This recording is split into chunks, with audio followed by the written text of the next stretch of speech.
السلام عليكم ورحمة الله وبركاته. أهلا وسهلا بكم في فيديو جديد. كثير من الناس يشعرون بضيق الرزق ووقف الحال، وهذه المشكلة قد تؤثر على حياتهم النفسية والاجتماعية. وفي هذا الفيديو سنتحدث عن الأسباب المحتملة لضيق الرزق، وكيف يمكننا التغلب عليها من خلال الإيمان بالله والعمل على تحسين أحوالنا المادية والروحية.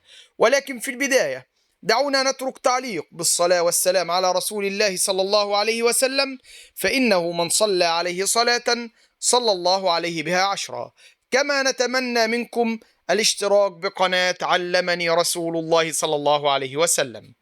إن من أهم أسباب ضيق الرزق ووقف الحال، من المهم جيدا أن نعرف أن الرزق بيد الله وحده، وأنه قد يكون ضيق الرزق نتيجة لبعض الأسباب التي قد نكون نحن سبب فيها.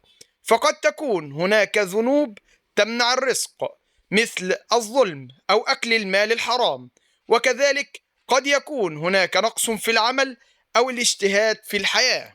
وقد يكون أيضا قلة الرزق اختبار من الله عز وجل.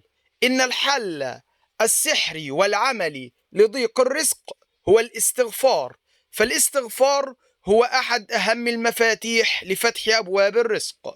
يقول الله جل وعلا في كتابه العزيز: فقلت استغفروا ربكم إنه كان غفارا يرسل السماء عليكم مدرارا ويمددكم بأموال وبنين ويجعل لكم جنات ويجعل لكم أنهارا.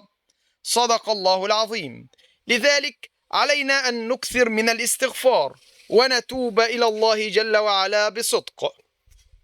إن الدعاء والعمل الصالح هو سلاح المؤمن، فيجب أن نتوجه إلى الله بالدعاء الصادق والمخلص ليفتح لنا أبواب الرزق، كما قال صلى الله عليه وسلم: لو أنكم تتوكلون على الله حق توكله لرزقكم كما يرزق الطير تغدو خماصا وتروح بطانا.